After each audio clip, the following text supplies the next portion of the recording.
आगे हम बात करते हैं अगली हस्तकला के बारे में। तो अगली जो हस्तकला है वो हमारे बीच में है दाबू प्रिंट, और इसके बारे में कई बार हमारे एग्जाम से पूछे गए हैं, क्वेश्चन हमसे पूछे गए हैं दाबू प्रिंट। तो दाबू प्रिंट क्या होता है? तो दाबू प्रिंट जो है, दाबू प्रिंट का अर्थ होता है कि जब वस्त्र, कपड़ा यानी मलमल का कपड़ा हो या कोई अन्य वस्त्र हो, सूती वस्त्र हो, तो उन्हें क्या है कि उन पर जब छपाई का कार्य किया जाता है तो जिस भाग में छपाई नहीं करनी होती है, जिस भाग में वस्त्र के जिस भाग में छपाई नहीं करनी होती है, रंग नहीं डालना होता है, तो उस भाग को क्या करते हैं, वो कागज़ की लुगदी से दाब देते हैं। कागज़ की लुगदी से दाब देते हैं तो उसे क्या कहते हैं? दाबू प्रिंट। दबाना, दाबना, उसे क्या कहते हैं? दाबू प्रिंट कहते हैं। क्या कहते हैं? दाबू प्रिंट कहते हैं। तो इस तरीके से हम यहाँ पर लिख लेते हैं, वस्त्र के जिस भाग को नहीं रंगना है उसे कागज की लुगदी से दबाना। क्या कहलाता है वो? दाबू प्रिंट कहलाता है। क्या कहलाता है वो? दाबू प्रिंट कहलाता है। और इस कार्य में जो विशिष्ट हासिल की है वो है अकोला।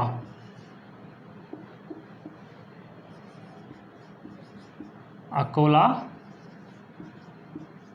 चित्तौड़गढ़ प्रसिद्ध है।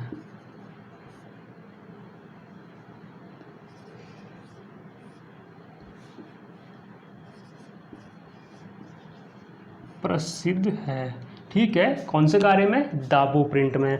अब जो दाबू प्रिंट है ये भी क्या है कि 3 तरीके से होती है। दाबू प्रिंट भी 3 तरीके से होती है, तो उसे भी हम समझ लेते हैं, ठीक है। तो दाबू प्रिंट यानी जिस चीज़ से दाबा जाता है ना, बस उसी का तरीका होता है, ठीक है। तो यहाँ पर हमने स्पेशल देख लिया कि कागज़ की लुगदी बनाकर उसे दाब दें तो उसे दाबने वाली चीज़ को दाबू प्रिंट कहते हैं। क्या कहते हैं?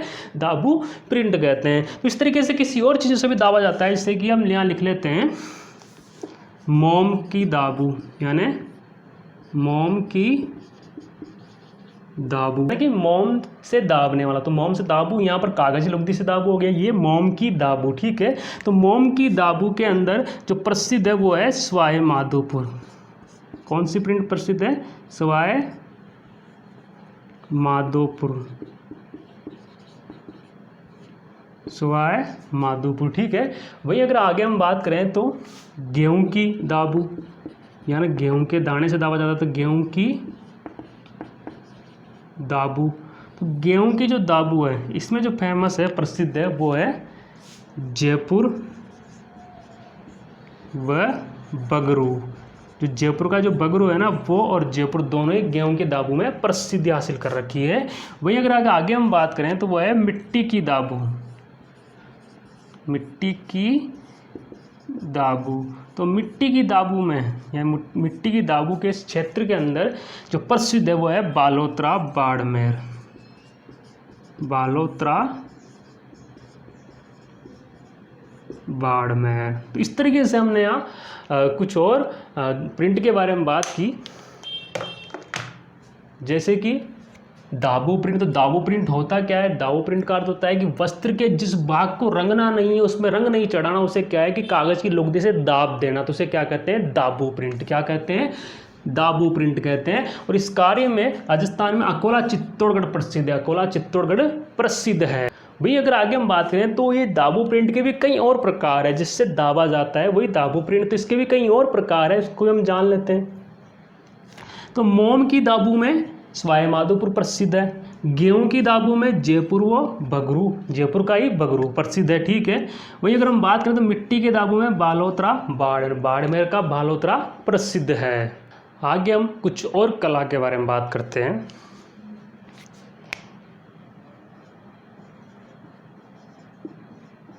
बंदेज, देखो ये भी हस्तकला है। बंदेज यानी कपड़े के ऊपर, या बंदेज के कपड़े होते हैं, बंदेज के लुगड़े होते हैं, साड़ियाँ होती है, ठीक है।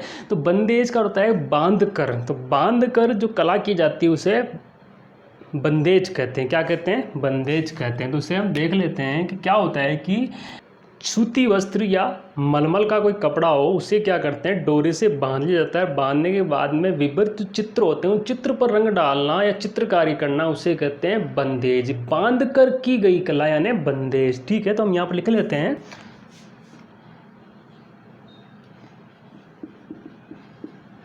वस्त्रों को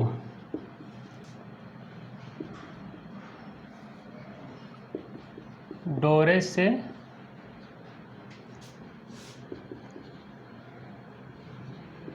बांध कर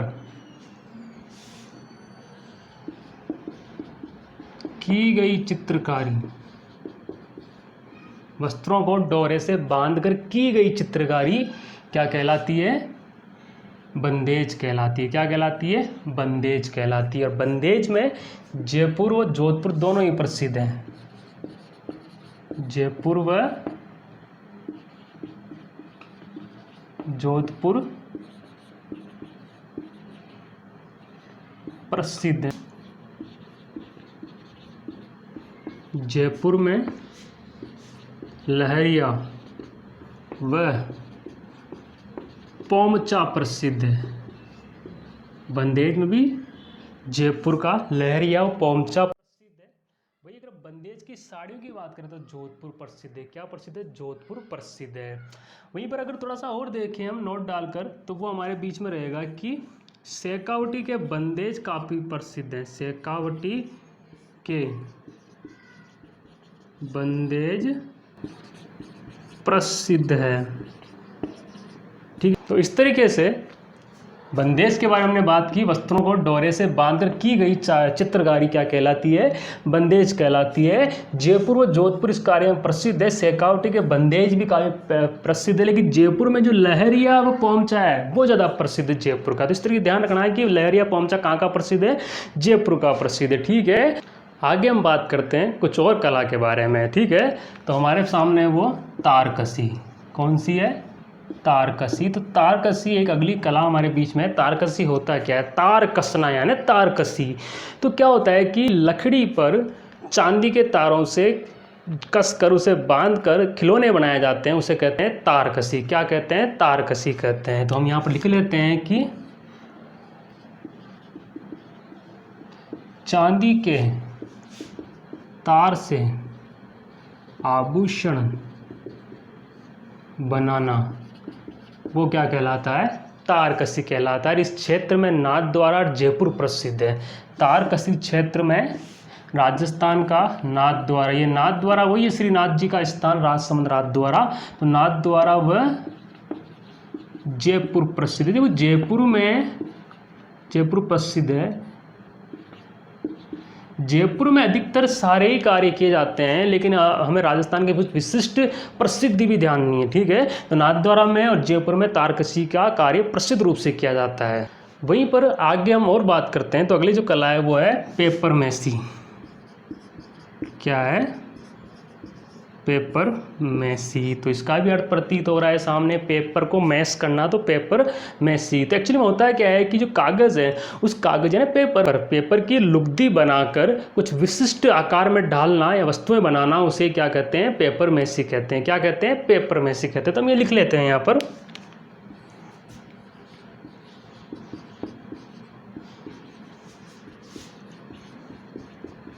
कागज़ की लुगदी बनाकर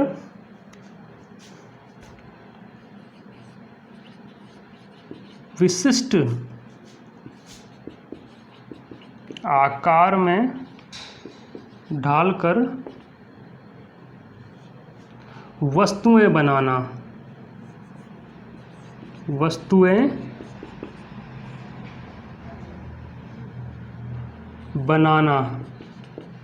वस्तुएं बनाना क्या कहलाता है, पेपर मैसी कहलाता है। और इस कार्य में जयपुर, उदयपुर व सवाई माधोपुर प्रसिद्ध है। सवाई माधोपुर प्रसिद्ध है। तो ये बात भी हमने यहाँ देख ली। तो तारकसी यानी चांदी के तार के द्वारा या चांदी के तार की सहायता से लकड़ी पर या किसी और आदि पर जो आभूषण बनाए जाते हैं उसे कहते हैं तारकसी। इस कार्य में नाथ द्वारा जयपुर प्रसिद्ध है। वहीं अगली बात हमने की पेपर मैसी। तो पेपर मैसी क्या होता है? कागज़ की लुगदी बनाकर विशिष्ट आकार में ढालकर कुछ वस्तुएं बनाना, उसे क्या कहते हैं? पेपर मैसी। पेपर को मैश करके लुगदी बनाकर विशिष्ट आकार में ढालकर कुछ वस्तुएं बनाना क्या कहलाता है? पेपर मैसी कहलाता है। इस कार्य में जयपुर और जयपुर के साथ उदयपुर और जयपुर के साथ साथ उदयपुर, सवाई माधोपुर और प्रसिद्ध है। इस कार्य में कौन से कार्य में? पेपर मैसी के कार्य में। आपको अर्थ आना चाहिए और कहाँ का प्रसिद्ध है ये आपको आना चाहिए। आगे हम बात करते हैं कोप्तगिरी कला की।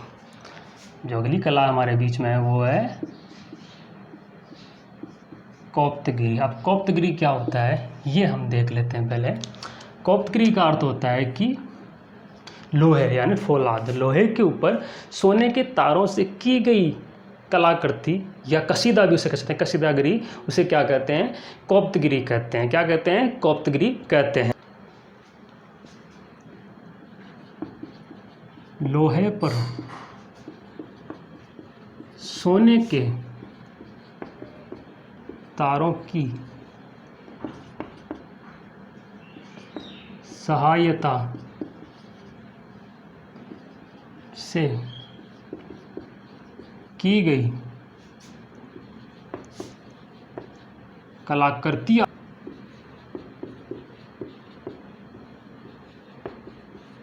कसीदाकारी, ये क्या कहलाती है? कोप्तगिरी कहलाती है। और इस कार्य में उदयपुर के साथ साथ अलवर प्रसिद्ध है। अलवर प्रसिद्ध है। उदयपुर के साथ साथ क्या प्रसिद्ध है? अलवर प्रसिद्ध है। वहीं अगर आगे हम बात करें तो अगली जो हमारे बीच में हस्तकला है वो है लाख के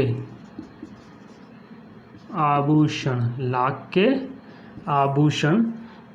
आभूषण सबसे पहले आती है लाख की चूड़ियाँ। ठीक है, तो जैसे लाख की जो आभूषण है, जो लाख के आभूषण कोई समझाने का अर्थ नहीं है। लाख हम सब समझते हैं, लाख के कई आभूषण चूड़ियाँ बनती हैं, कुछ और आभूषण ही बनते हैं। ठीक है, तो लाख के आभूषण का जो कार्य करते हैं उसे कहते हैं मणिहार। क्या कहते हैं? मणिहार। तो आप देखेंगे यहाँ पर लाख का कार्य करने वाले जो व्यक्ति होते हैं वो क्या कहलाते हैं? मणिहार कहलाते हैं। क्या कहलाते हैं? मणिहार कहलाते हैं। क्या कहलाते हैं? मणिहार कहलाते हैं। लाख का कार्य करने वाले। और लाख के कार्य हमने अभी बात की थी लाख की चूड़ियाँ। तो लाख की चूड़ियों को हम लिख देते हैं यहाँ पर, लाख की चूड़ियों को मोखड़ी कहते हैं। क्या कहते हैं? मोखड़ी। मोजड़ी नहीं है भाई साहब, ये है मोखड़ी। मोखड़ी कहते हैं। क्या कहते हैं? मोखड़ी कहते हैं। अब इस कार्य में जो प्रसिद्धि हासिल कर रखी है वो कर रखी है जयपुर और जोधपुर ने। जयपुर व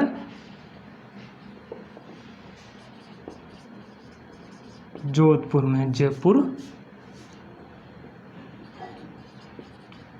में प्रसिद्ध है। जयपुर और जोधपुर में प्रसिद्ध है लाख के आभूषण, लाख के सामान। उस तरीके से हम यहाँ पर कोप्तगिरी का अर्थ क्या होता है? लोहे पर सोने के तारों की सहायता से बनाई गई कसीदाकारी या कलाकृति क्या कहलाती है? कोप्तगिरी कहलाती है। इस कार्य में उदयपुर, अलवर राजस्थान के प्रसिद्ध जिले हैं। ठीक है, अगला हमने लाख के आभूषण देखे तो लाख को हम सब समझते हैं। ठीक है, तो लाख का जो कार्य करने वाले हैं, जो आभूषण बनाने वाले, उसे कहते हैं मणिहार। क्या कहते हैं? मणिहार कहते हैं। वहीं अगर हम बात करें तो लाख की चूड़ियाँ जो उसे क्या कहते हैं? मोखड़ी कहते हैं। तो ये भी ध्यान रखना, कार्य करने वाले को मणिहार कहते हैं, लाख की चूड़ियाँ क्या कहलाती है? मोखड़ी कहलाती है। और सबसे ज़्यादा जो लाख का कार्य किया जाता है राजस्थान में किया जाता है जयपुर और जोधपुर में। जयपुर और जोधपुर में ये कार्य किया जाता है। आगे हम बात करते हैं अगले हस्तकला के बारे में। तो अगली जो हस्तकला है वो हमारे बीच में है पैच वर्क। Patch work. अब पैच वर्क क्या होता है तो इससे हम समझ लेंगे। क्या होता है कि विशिष्ट रूप से क्या होता है कि एक कपड़ा होता है, कपड़ों को विशिष्ट आकृति में काटी जाती है तो उसे क्या कहते हैं? पेच वर्क कहते हैं ना। उस कार्य को पेच वर्क करते हैं। कपड़ों को विशिष्ट आकृति में काटने वाले कार्य को पेच वर्क कहते हैं। क्या कहते हैं? पेच वर्क कहते हैं। तो हम यहाँ पर लिख देते हैं ये चीज, कपड़ों को विशिष्ट आकृति में काटना क्या कहलाता है? पेच वर्क कहलाता है। इस पेच वर्क के मामले में तिलोनिया, अजमेर प्रसिद्ध है। कौन सा इलाका प्रसिद्ध है भाई? तिलोनिया, अजमेर प्रसिद्ध है। वही अगर हम बात करें तो शेखावटी क्षेत्र में भी ये कार्य थोड़ा मिलता है। तो शेखावटी क्षेत्र में भी प्रसिद्ध है, लेकिन ज़्यादा आपको ऑप्शन में वो तिलोनिया, अजमेर ही पूछेगा। आगे हम बात करते हैं मशक के बारे में। अगली जो हस्तकला है वो है मशक। मशक क्या है? देखो मशक काफ़ी प्राचीन ये चल रहा है। एक्चुअली मशक क्या है कि कपड़े या चमड़े से एक थैला बनाया जाता था जिसमें पानी भरा जाता है, तो उसे कहते हैं मशक। जिससे क्या है, पानी काफ़ी ठंडा रहता है, कि वहाँ पर हवा लगती रहती है तो ठंडा रहता है वो, तो उसे कहते हैं मशक। तो यहाँ पर हम लिख लेंगे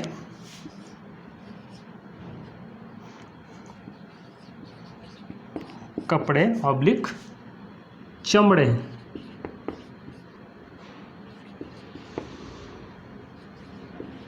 बनी एक थैली जिसमें पानी भरा जाता है, जिसमें पानी भरा जाता है, वो क्या कहलाता है? मशक कहलाता है। क्या कहलाता है? मशक कहलाता है। ठीक है, ये ज़्यादा पश्चिम राजस्थान में चलता है मशक। ठीक है, तो इस तरीके से हमने मशक के बारे में बात की, पैच वर्क के बारे में बात की। तो पैच वर्क क्या होता है? कपड़ों को विशिष्ट आकृति देना या उस विशिष्ट आकृति में काटना क्या कहलाता है? पैच वर्क कहलाता है। तिलोनिया, अजमेर में ये प्रसिद्ध, इसके साथ साथ ये आपके शेखावटी क्षेत्र में भी प्रसिद्ध है। कौन सा कार्य? पैच वर्क कार्य। वहीं मशक की हमने बात की तो कपड़े या चमड़े से बनी एक थैली जिसमें पानी भरा जाता है उसे कहते हैं मशक। क्या कहते हैं? मशक कहते हैं। तो आगे जो हमारे बीच में है वो है अगली हस्तकला, उसे हम कहते हैं मूर्तिकला। क्या कहते हैं? मूर्तिकला।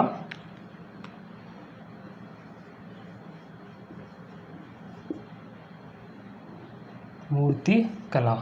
अब मूर्तिकला समझ चुके आप, लकड़ी की मूर्ति बनाई जाती, पत्थर की मूर्तियाँ बनाई जाती। ज़्यादा जो फेमस रहती है हमारे यहाँ वो पत्थर की मूर्तियाँ रहती है। ठीक है, तो पत्थर की मूर्तियों के बारे में हमने बात की। तो मूर्तियाँ और जो मूर्तिकार होते हैं, तो हम यहाँ पर ये लिखते हैं कि मूर्ति बनाने वाले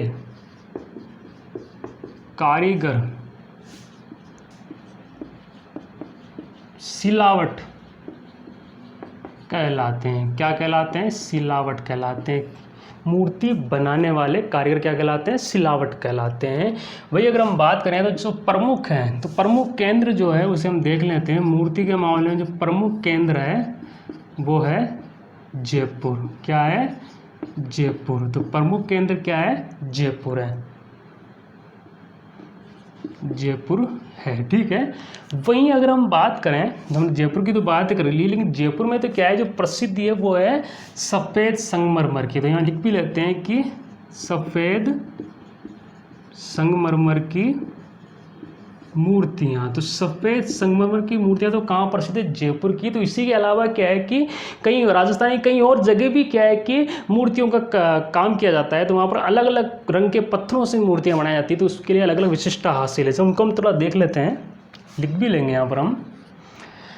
तो जो हमने सफ़ेद देख लिया, अब हम काले की बात करें तो जो काले रंग की जो मूर्तियाँ होती हैं, हम लिखते हैं काले पत्थर पर, या हम काले संगमरमर कर लेते हैं। काले संगमरमर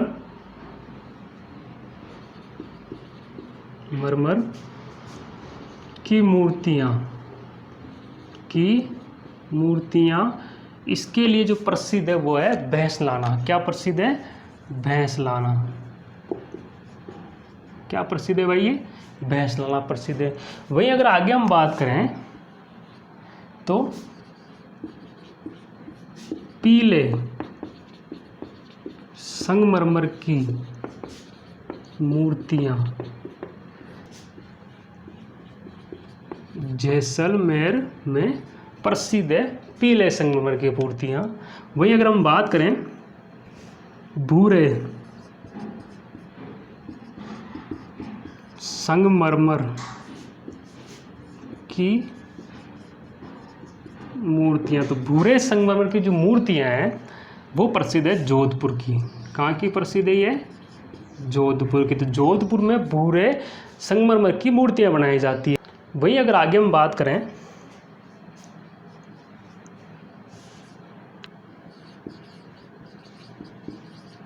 गुलाबी संगमरमर की मूर्तियाँ, ये कहाँ बनाई जाती है भाई? ये बनाई जाती है उदयपुर में। कहाँ बनाई जाती है? उदयपुर में बनाई जाती है गुलाबी संगमरमर की मूर्तियाँ। वही अगर आगे हम बात करें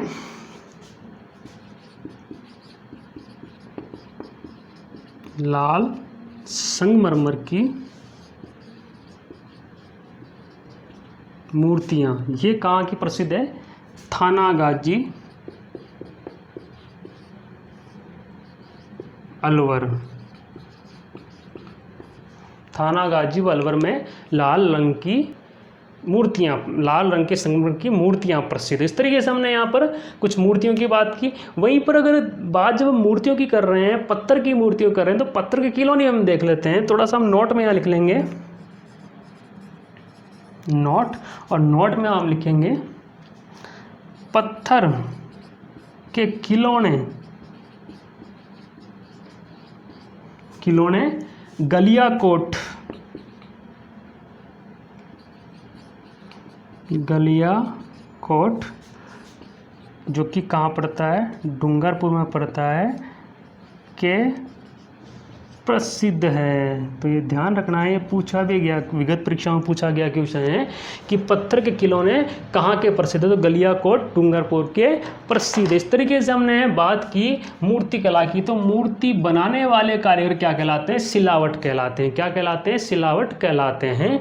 वही अगर हमने बात की तो प्रमुख जो केंद्र था वो था जयपुर। लेकिन जयपुर की विशेषता थी कि यहाँ पर सफ़ेद संगमरमर की मूर्तियाँ बनाई जाती थी। वहीं पर काले रंग की संगमरमर की मूर्तियों की अगर हम बात करें तो काले रंग के संगमरमर की मूर्तियाँ भैंसलाना में बनाई जाती है। पीले रंग के संगमरमर की मूर्तियाँ जैसलमेर में बनाई जाती है। भूरे संगमरमर की मूर्तियाँ जोधपुर में बनाई जाती है। वहीं गुलाबी संगमरमर की मूर्तियाँ उदयपुर में बनाई जाती है। आगे अगर हम देखें तो लाल संगमरमर की मूर्तियाँ थानागाजी व अलवर में बनाई जाती है। वहीं पर हमने पत्थर के खिलौने की बात की तो वो उसके लिए गलियाकोट डूंगरपुर प्रसिद्ध है। कौन सा इलाका प्रसिद्ध है? गलियाकोट डूंगरपुर प्रसिद्ध है। तो इस तरीके से हमने आज कुछ महत्वपूर्ण हस्तकला के बारे में जिक्र किया। तो इसी तरीके से हमारे साथ बने रहिए।